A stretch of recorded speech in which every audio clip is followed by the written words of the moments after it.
It's windy and it's storming. I wish I could do something about it, but it's just so crazy, and there's nothing you could really do. When you're in a hurricane like this, it's just the craziest hurricane you've ever seen. All right, thanks, man. That's my audition video for the Weather Channel.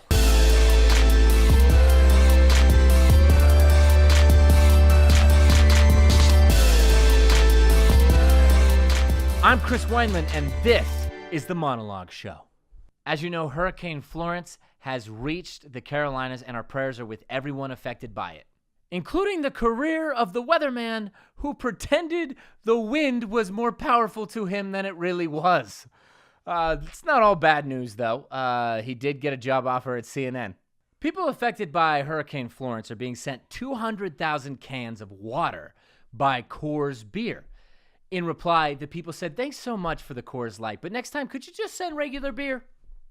Weather apps are making it easy to track Hurricane Florence and even calling it the Flow Tracker, so you can track flow. All men are paying close attention. According to a new study, 2/3 of millennials sleep in the nude. Yeah, because their parents refuse to buy them pajamas. That's what they refuse to do. But they'll still let them live in the house. That's a sick thing. You're a sick parent. You let your naked son and your naked daughter live on a couch? You sick, sick parent. I'd report you, but you've already been reported.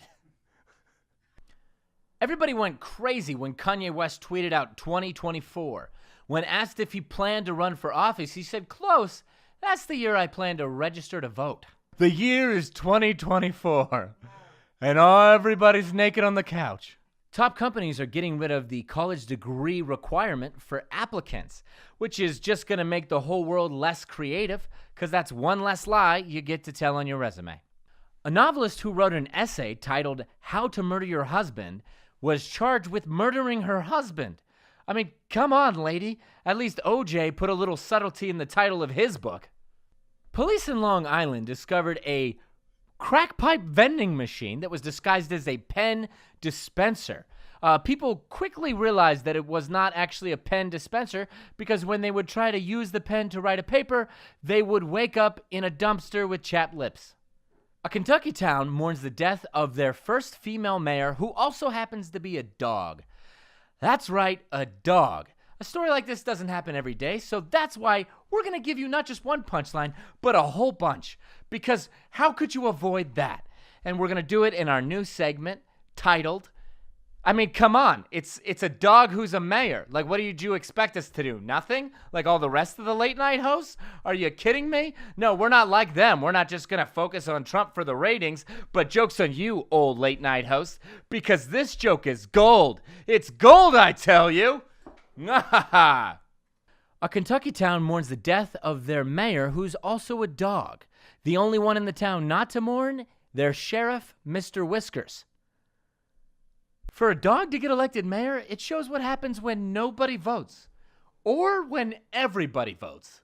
Lucy has been mayor for the past 2 presidential elections, which is proof that people are ready to vote for a female, just not Hillary Clinton.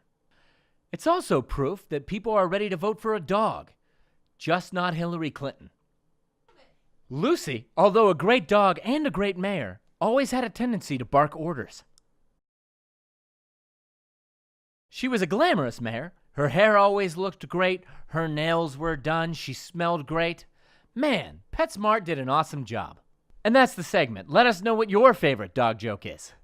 A Japanese woman was dubbed the oldest club DJ. She was in perfect health until just this last week, she, just like her beat, dropped. A town in Missouri called Uranus recently came out with, and this is true, a news publication called Uranus Examiner. It originally was called Uranus News, but it's about 45 years old now, so Uranus needs examined. That's a Uranus joke. My whole life I've been dying to tell a Uranus joke. Also, the entire town is filled with proctologists. What? I hope that's true. The Texas State Board of Education voted to remove mentions of Helen Keller and Hillary Clinton from the history books. I'm sorry, I don't think that's fair. What did Helen Keller do to get lumped up in the same non-mentions of Hillary Clinton? Like, whose braille did she have to delete for that? And that's the show. Be sure to share, like, love, and hate. I'll see you next week on the Monologue Show. I believe there's cake involved.